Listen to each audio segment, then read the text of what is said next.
하나님 말씀은 구약성경 출애굽기 19장 7절부터 25절까지 말씀입니다. 구약성경 110면에 있습니다. 출애굽기 19장 7절부터 25절까지의 말씀.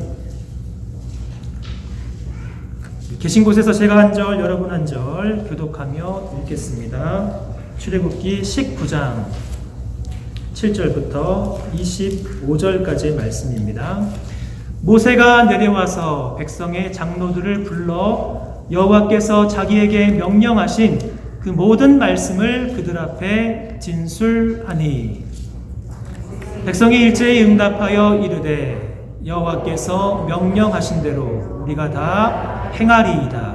모세가 백성의 말을 여호와께 전하매 여호와께서 모세에게 이르시되 내가 빽빽한 구름 가운데서 내게 임함은 내가 너와 말하는 것을 백성들이 듣게 하며 또한 너를 영영히 믿게 하려 함이니라. 모세가 백성의 말을 여호와께 아뢰었으므로 여호와께서 모세에게 이르시되 너는 백성에게로 가서 오늘과 내일 그들을 성결하게 하며 그들에게 옷을 빨게 하고 준비하게 하여 셋째 날을 기다리게 하라. 이는 셋째 날에 나 여호와가 온 백성의 목전에서 시내산에 강림할 것임이니, 너는 백성을 위하여 주의의 경계를 정하고 이르기를 너희는 산과 산에 오르거나 그 경계를 범하지 말지니 산을 침범하는 자는 반드시 죽임을 당할 것입니다.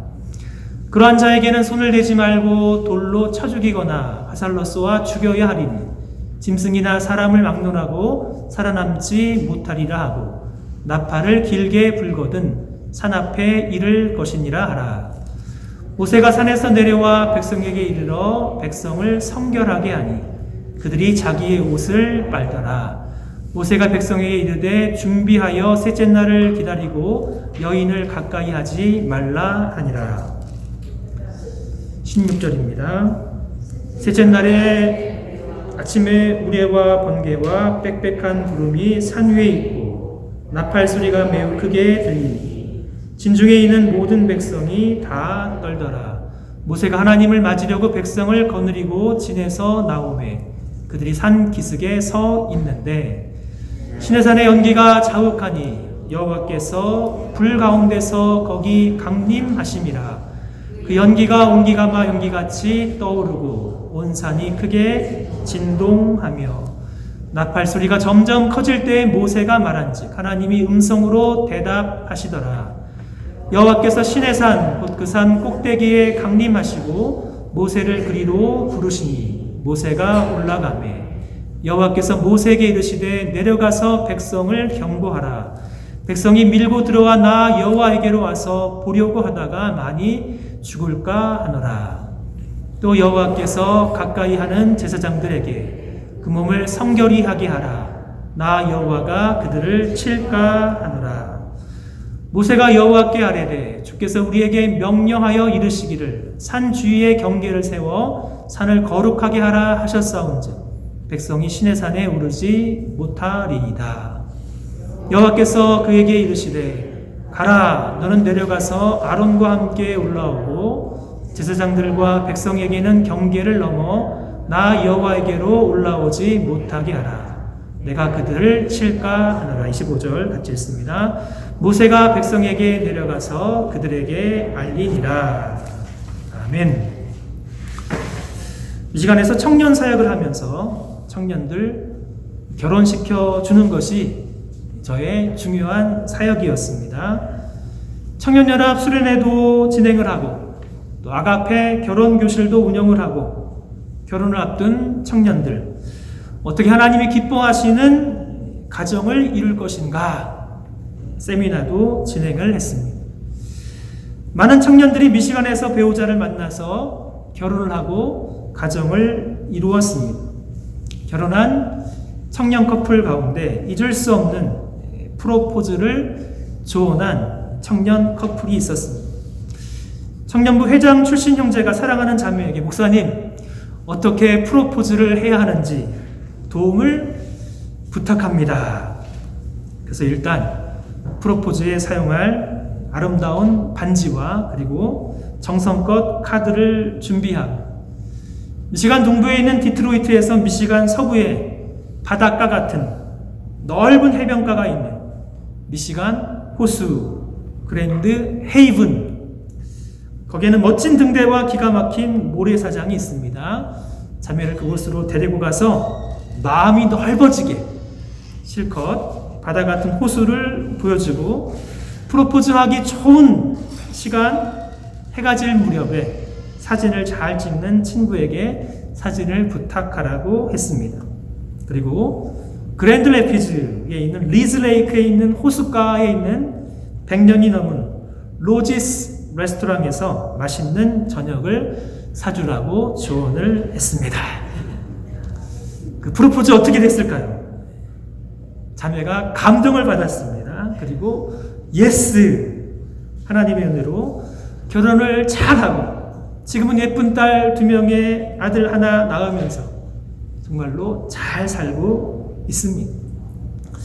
프로포즈. 지난 주일에 살펴본 이스라엘 백성을 향한 하나님의 중요한 목적이 담긴 출애굽기 19장 5절과 6절, 너무나 중요한 말씀. 이스라엘 백성들과 시내산에서 언약을 체결하시려는, 그런데 이 언약의 성격이 결혼 언약입니다. 결혼 언약을 위한 하나님의 프로포즈였습니다. 출애굽기 19장 우리 5절과 6절 중요한 말씀 다시 한번 마음에 새기며 함께 읽겠습니다. 시작. 세계가 다 내게 속하였나니 너희가 내 말을 잘 듣고 내 언약을 지키면 너희는 모든 민족 중에서 내 소유가 되겠고 너희가 내게 대하여 제사장 나라가 되며 거룩한 백성이 되리라. 너는 이 말을 이스라엘 자손에게 전할지니라. 세 가지 중요한 키워드가 있었습니다. 내 소유, 그리고 제사장 나라, 거룩한 백성. 시내산에서 이스라엘과 결혼 언약을 체결해서 하나님은 그들을 내 소유, 세상에서 하나밖에 없는 하나님의 보물과도 같은 소유물로 만들어 주시어 온 세상에 대하여 제사장 나라가 되게 하며 하나님의 거룩을 나타내는 거룩한 백성이 되게 하시겠다. 이것이 하나님의 계획, 하나님의 프로포즈였습니다. 하나님의 프로포즈를 전달하는 사람, 지도자 모세입니다. 모세가 전달하는 하나님의 프로포즈에 이스라엘 백성들은 어떻게 반응을 합니까? 이것이 중요한 말씀입니다. 만일 우리가 시내산에 서 있다면, 그래서 하나님의 프로포즈를 듣는다면 우리는 어떻게 반응을 했겠습니까? 우리는 먼저 이러한 방식으로 이스라엘 백성들을 대하시는 하나님의 인격적인 사랑을 기억하면 좋겠습니다. 하나님은 일방적으로 강제적인 방식으로 시내산에서 언약을 체결하실 수도 있었습니다. 그러나 하나님은 그렇게 하지 않습니다. 프로포즈 하시는 하나님, 일방적이지 않으십니다. 제안하십니다. 그리고 반응을 요구하십니다. 시내산에서 내려온 모세는 하나님의 프로포즈를 이스라엘 백성들에게 전달하고 있습니다. 하나님의 프로포즈를 받은 이스라엘 백성들의 반응이 7절과 8절입니다. 예스일까요? 노일까요? 7절과 8절. 모세가 내려와서 백성의 장로들을 불러 여호와께서 자기에게 명령하신 그 모든 말씀을 그들 앞에서 진술하니 백성이 일제히 응답하여 이르되 여호와께서 명령하신 대로 우리가 다 행하리이다. 모세가 백성의 말을 여호와께 전달하매. 모세가 전달한 하나님 말씀, 그냥 말씀이 아닙니다. 하나님의 놀라운 제안, 하나님의 프로포즈입니다. 모세는 이스라엘 백성들을 대표하는 장로들에게 하나님의 말씀을 전달합니다. 이제 시내산에서 맺을 언약을 통해서 하나님의 보물과도 같은 소유물, 제사장 나라, 거룩한 백성이 되게 하실 터인데 너희 생각들은 어떠한가라고 묻고 있는 것입니다. 그 제안을 들은 이스라엘 백성들의 대표자인 장로님들은 조금도 망설임이 없습니다. 일제히 한 마음과 한 뜻이 되어서 반응합니다. 여호와께서 명령하신 대로 우리가 다 행하리이다. 모세의 설명을 들은 이스라엘 백성의 장로들은 언약의 구체적인 세부 사항을 듣기도 전에 전심으로 하나님께서 명령하신 제안대로 프로포즈 그대로 다 행하겠다라고 동의합니다. 이스라엘 백성들은 왜 이렇게 긍정적인 반응을 했을까요? 왜냐하면 지금까지 여기 시내산에 오기까지 인도하신 하나님의 은혜를 생각할 때 이렇게 반응을 보이지 않을 수가 없는 것입니다. 지난 세월을 돌아보면 나를 향하신 하나님의 은혜는 너무나도 신실하십니다. 삶의 고통 가운데 고된 노동으로 말미암아 탄식하며 부르짖었을 때 그 부르짖는 고통 소리를 들으시고 아브라함과 이삭과 야곱과 맺은 언약을 기억하사 이스라엘 자손들을 돌보아 주신 분, 기억하여 주신 분 하나님이십니다. 결정적으로 애굽에서 하나님의 능력으로 구원해 주셔서 지금 여기까지 하나님의 전적인 은혜로 독수리 날개로 업어서 인도하여 주셨습니다. 사랑하는 여러분, 이 땅의 말씀 사역자들을 통해서 우리에게 제안하시는 하나님의 제안, 우리를 힘들게 하고 어렵게 하고 고통에 빠뜨릴 목적으로 주어진 말씀이 아닙니다. 하나님은 우리를 지금도 지극히 사랑하십니다. 지극히 사랑하시기에 무엇인가를 기대하고 계시는 것입니다. 보물과도 같은 하나님의 소유물이 되어서 이 땅의 제사장 나라가 되며 거룩한 백성이 되게 하시는 것이 우리를 향하신 하나님의 지극히 선하신 뜻입니다. 하나님의 지극히 선하신 뜻에 우리는 어떻게 반응해야 하겠습니까? 우리도 망설이지 않습니다. 뒤로 물러서지 않습니다. 하나님 감사합니다. 부족하고 연약한 자를 사랑하시는 하나님의 크신 은혜를 찬양합니다. 부족하고 연약하지만 지금 제가 여기에 서 있습니다. 하나님께서 말씀대로 저를 하나님의 뜻대로 사용하여 주옵소서. 하나님이 허락하시고 인도하신 이 땅에서 하나님의 뜻을 이루어 드리는 신실한 믿음의 삶을 살게 하옵소서. 반응합니다. 이것이 지극히 풍성하신 하나님의 은혜에 대한 참으로 합당한 반응이어야 하는 것입니다. 이스라엘 백성의 장로의 순종의 응답을 모세는 다시 하나님께 보고하러 시내산으로 올라가서 하나님께 말씀을 드립니다. 하나님의 프로포즈에 예스라고 응답한 이스라엘과 하나님은 이제 시내산에서 드디어 결혼 언약을 체결하시려 하십니다. 그런데 프로포즈를 했다고 해서 바로 결혼하는 것이 아닙니다. 프로포즈 이후에는 무엇을 해야 합니까? 본격적인 준비가 필요합니다. 준비. 하나님과 맺을 결혼 언약을 위해서 이스라엘 백성들이 지금 준비해야 하는 것이 있습니다. 준비 없이 하나님을 만날 수가 없습니다. 준비 없이 거룩하신 하나님과 언약을 체결할 수 없습니다. 신랑 되시는 하나님을 만날 정결한 신부로 준비되어야 합니다. 거룩하신 하나님께서 친히 하늘에서 언약을 체결하시려고 시내산에 강림하시려고 합니다. 첫째 날, 둘째 날, 그리고 3일째 되는 날, 3일 동안 이스라엘 백성들이 반드시 준비해야 하는 것이 있습니다. 그것이 무엇입니까? 10절과 11절. 거룩하신 하나님을 만날 날을 기다리며 자신을 성별해야 하는 것. 10절과 11절. 여호와께서 모세에게 이르시되 너는 백성에게로 가서 오늘과 내일 그들을 성결하게 하며 그들에게 옷을 빨게 하고 준비하게 하여 셋째 날을 기다리게 하라. 이는 셋째 날에 나 여호와가 온 백성의 목전에서 시내산에 강림할 것이니. 사랑하는 여러분, 결혼식 날 입으신 하얀 드레스, 그리고 멋진 턱시도 지금도 기억하시는지요? 제 생에 그렇게 비싼 돈을 주고 빌린 턱시도 단 하루, 몇 시간 입는데도 그 하루 결혼식을 위해서 기꺼이 지불을 했습니다.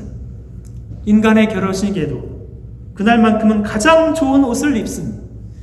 하나님과 결혼 언약을 체결하는 이날 아무런 준비 없이 하나님께 나와서는 안 되는 것입니다. 아무 옷이나 입을 수가 없습니다. 3일을 기다리면서 준비하면서 자기의 옷을 빨고 하나님을 만날 준비를 해야 하는 것입니다. 옷을 빠는 것, 오늘날로 본다면 우리의 삶에서 하나님을 만날 준비를 하며 하나님을 만나기에 부끄러운 우리의 허물과 죄악을 돌아보는 회개의 모습입니다.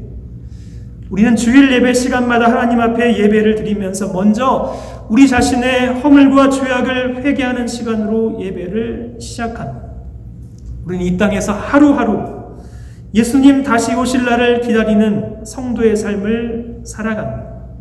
하루하루 예수님을 기다리는 성도의 삶이 무엇을 통해서 드러납니까? 반드시 예배를 통해서 드러납니다. 예배를 통해서 하나님은 우리와 만나 주시려 하고 있습니다. 하나님이 기다리시고 하나님이 우리에게 허락하신 복된 예배에 어떻게 준비하며 하나님을 만날 준비를 하며 예배의 자리에 나오십니까? 고등학교 2학년을 올라가면서 예수님을 인격적으로 만나면서 주일 예배가 정말로 간절히 사모하게 되었습니다. 한 주간 선생님의 말씀대로 성경을 열심히 읽고 기도하면서 공부도 열심히 하면서 주일을 기다립니다.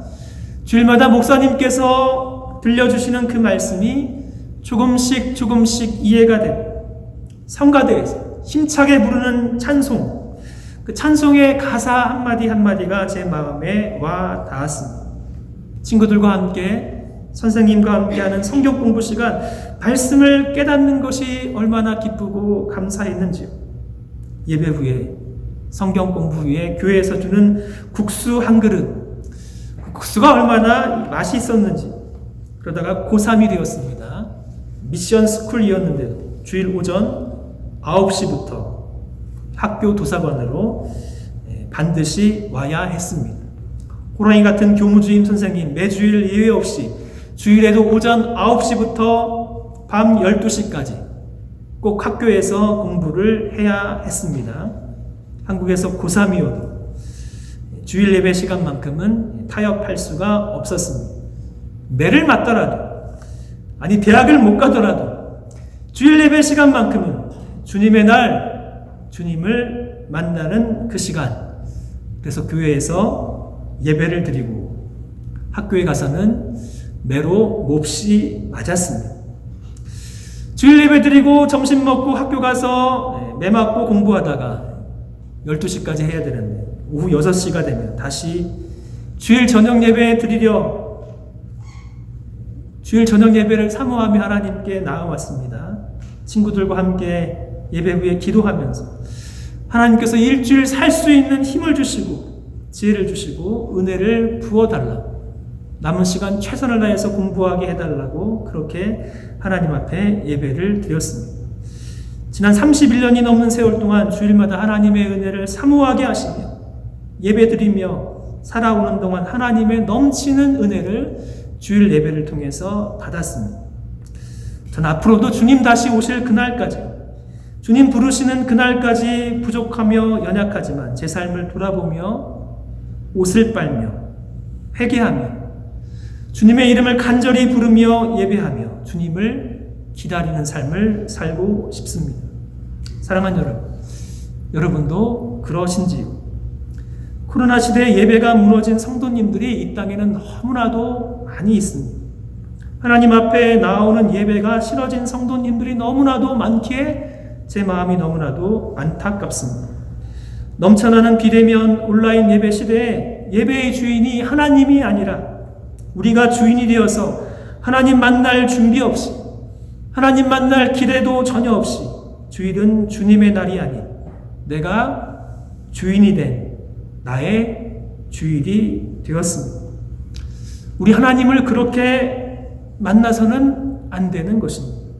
기다리며 준비하며 성별하며 하나님 앞에 나올 준비를 해야 하는 것입니다. 둘째, 오늘 본문 말씀 보면 하나님을 만날 날을 기다리는 동안에 특별히 경계를 침범하지 말라라고 말씀합니다. 12절, 13절 이렇게 말씀합니다. 하나님 만날 준비를 하면서 이스라엘 백성들이 반드시 지켜야 하는 준비는 하나님이 정해주신 경계를 침범하지 않습니다. 너는 백성을 위하여 주위의 경계를 정하고 이르기를 너희는 삼가 산에 오르거나 그 경계를 침범하지 말지니 산을 침범하는 자는 반드시 죽임을 당할 것이라. 그런 자에게는 손을 대지 말고 돌로 쳐 죽이거나 화살로 쏘아 죽여야 하리니 짐승이나 사람을 막론하고 살아남지 못하리라 하고 나팔을 길게 불거든 산 앞에 이를 것이니라 하라. 하나님께서 이스라엘 백성들과 맺을 결혼 언약을 위해서 이 땅에 강림하실 장소는 거룩한 장소이기에 하나님께서 정해주신 경계선을 넘어서는 절대로 안 된다라고 경고하고 있습니다. 하나님이 강림하실 시내산의 장소, 시내산 언약 이후에 모세를 통해서 주신 성막의 구조를 보면 아주 유사한 점이 많이 있습니다. 성막의 가장 중요한 장소, 하나님의 임재의 상징인 언약궤가 있는 가장 거룩한 장소, 지성소가 있습니다. 이 지성소, 대제사장이 1년에 한 번만 들어갈 수 있는 가장 거룩한 장소입니다. 함부로 들어가면 죽습니다. 지금 지극히 거룩한 지성소에 해당되는 곳은 오직 모세만 들어갈 수 있는 시내산의 정상, 그 시내산 정상이 지성소에 해당이 됩니다. 성소의 지성소 밖에는 성소가 있습니다. 성소에는 오직 제사장들만 출입할 수 있습니다. 일반 백성들은 성막의 성소에 들어갈 수 없습니다. 모세만 들어갈 수 있는 시내산 정상에서 내려오면 제사장들과 백성의 장로들만 올라갈 수 있는 산 정상이 아닌 산 등성이가 있습니다. 일반 백성들은 산 등성이에 오를 수가 없습니다. 성막의 지성소와 성소를 나가면 번제단이 있는 성막의 뜰이 있습니다. 이스라엘 백성들은 성막의 뜰까지만 나아갈 수 있습니다. 나팔이 길게 불려지기 전까지는 하나님이 정하신 경계를 벗어나는 것이 죽음의 길이다라고 말씀합니다. 나팔이 길게 불린다면 이제 하나님 앞에 나아갈 수 있습니다. 나팔이 길게 불린다면 이제는 반드시 하나님 앞에 나아가야 하는 것입니다. 시내산에서 경계 역할을 하던 것이 있습니다. 성막에서 경계 역할을 하던 중요한 것이 있었습니다. 일반 백성들이 거룩하신 하나님께 마음껏 나아갈 수 없었던 그 중요한 경계 역할을 하던 것, 지금 신약 시대를 살아가고 있는 우리에게는 그 경계 어떻게 되었습니까? 히브리서 4장 16절, 히브리서 10장 19절과 20절 경계가 어디에 있는지 두 구절 말씀 우리 같이 한번 읽길 원합니다. 히브리서 4장 16절 시작. 그러므로 우리는 긍휼하심을 받고 때를 따라 돕는 은혜를 얻기 위하여 은혜의 보좌 앞에 담대히 나아갈 것이니라. 사랑하는 여러분, 경계가 있습니까? 히브리서 4장 16절. 그러므로 우리는 긍휼하심을 받고 때를 따라 돕는 은혜를 얻기 위하여 은혜의 보좌 앞에 담대히 나아갈 것이니라. 히브리서 10장 19절 20절 같이 읽습니다. 그러므로 형제들아 우리가 예수의 피를 힘입어 성소에 들어갈 담력을 얻었나니 그 길은 우리를 위하여 휘장 가운데로 열어놓으신 새로운 산길이요 휘장은 곧 그의 육체니라. 시내산에서 세워진 경계가, 성막에서 경계 역할하던 중요한 것이 우리 주 예수 그리스도 말미암아 다 폐지가 되었습니다. 예수 그리스도의 십자가 보혈은 구약에 만들어 놓았던 모든 경계를 다 허물었습니다. 이제는 누구든지, 정말로 누구든지 때를 따라 돕는 은혜를 얻기 위하여 은혜의 보좌 앞에 담대히 나아갈 수 있게 되었습니다. 이제는 예수 그리스도의 십자가 보혈을 의지하여 성소, 이 성소가 그냥 성소가 아닙니다. The most holy place, 바로 가장 거룩한 지성소입니다. 이제는 누구든지 예수 그리스도의 십자가 보혈을 의지해서 가장 거룩한 지성소에 들어갈 수 있는 담력, 확신을 얻게 되었습니다. 예수 그리스도의 십자가 보혈은 이제는 누구든지 어떤 경계도 없이 하나님 앞에 담대히 나아갈 수 있는 길이 활짝 열려 있습니다. 얼마나 놀라운 은혜입니까? 문제는 뭔가 하면 경계가 없는 시대에 우리는 스스로 경계를 만들어서는 안 되는 것입니다. 이제는 누구든지 은혜의 보좌 앞에 담대히 나아가는 것, 하나님이 우리에게 주신 엄청난 은혜이며 엄청난 복음입니다. 경계가 폐지된 시대에 다시 경계를 만들어서도 안 되는 것입니다. 너희는 유대인이나 헬라인이나 종이나 자유인이나 남자나 여자나 다 그리스도 예수 안에서 하나이니라. 유대인과 헬라인, 과거에는 넘을 수 없는 율법과 할례의 경계가 있었습니다. 지금은 다 폐지가 되었습니다. 종과 자유인 도무지 넘을 수 없는 신분의 경계가 있었습니다. 그리스도 안에서는 그러나 다 폐지가 되었습니다. 남자와 여자, 여자는 사람 취급도 안 하던 과거 시대의 경계가 무너졌습니다. 오늘 우리 교회에 한은실 권사님이 대표 기도하셨습니다.